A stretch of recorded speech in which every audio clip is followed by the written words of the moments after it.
Yes, hi, this is Bill Gallagher. I'm talking about my book Devilvision at luxfair.com.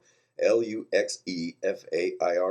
That means light bringer. It's the derived word. It's no, it's the root word of the word Lucifer, which I did to pretty much hit some people in the eye who had been messing with me for a long time, but they were too stupid to even get it.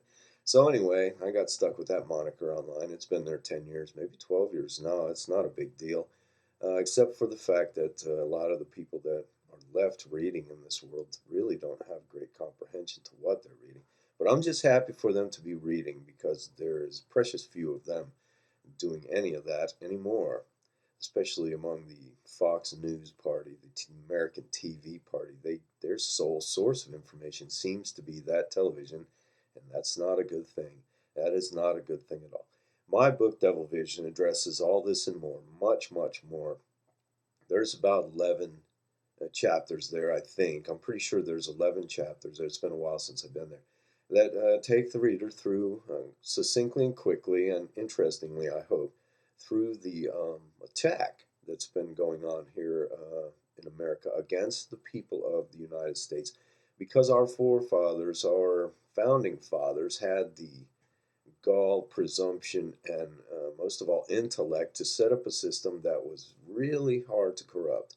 They wanted to see freedom live, and they figured that if they made a system that the royalty could not corrupt easily, then the people would eventually wake up and see it. Now, this is true to a point, but the forces that are working against the American people are vast and very powerful and very wealthy. And the first thing they do is shut off your money. The internet really kicked them in the behind, and that's a nice thing. I love the internet; it's great. But they, through Homeland Security and terror laws and things like that, they've come in, and they created all this terror. Don't think that they didn't. The clauses against terrorism 1 month before 9/11 that allowed Silverstein and all his buddies to make billions off of that horror in New York City at 9/11. That wasn't accidental, of course. You just got to wake up and smell the pork. Wake up, people. And while we're talking about it, look up in the sky. Those are not contrails. Those are not condensation trails. Those are chemical trails. They've been spraying you hard over your head and on you, in you, since 9/11. It's just a matter of fact. Read the book Devilvision. Search chemtrails on Google.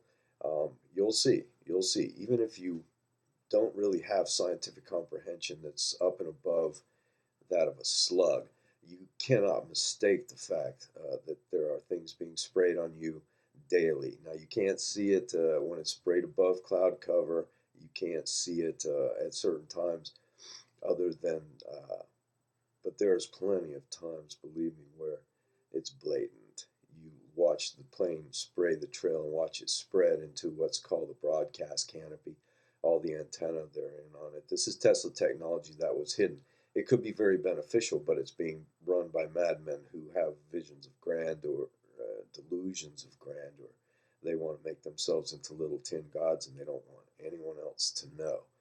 Brzezinski talked a lot about it in one of his books, and it's been brought up in various places at various times over the last couple of decades at least.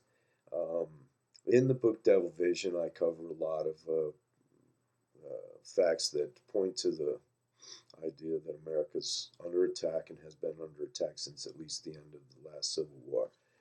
From there, we go into an explanation of electromagnetic weapons and energy and where they came from, the role of Tesla, the role of the Navy, the U.S. Navy, um, then the role of Russia, and the role of World War II, where the Nazi scientists were split up into two groups, one sent to Russia, one sent to America. That was the Cold War. That was the end of the Third Reich and the beginning of the Fourth Reich, where these two groups of Nazi scientists, who were brilliant men and were extremely, extremely gifted, the most gifted in the world in engineering and science at that time, and to this day probably, who knows, um, they were allowed to, through a fear machine, to actually have access to the product of the two largest nations on earth, Russia and America, and then they used this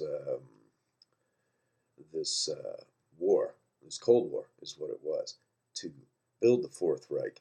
And the Fourth Reich came about right right at the end of the Cold War, and that's the way it was all planned. There are people planning these things for decades, even centuries ahead of time, or at least how they would like them to be. Things like the internet come along and change all that occasionally, and that's a good thing. It's a very good thing. And here we are. Thanks for looking in. Go check out the book Devilvision, The World's New Wireless Grid, and do look up in the sky. Those are not contrails, those are chemtrails. You need to know.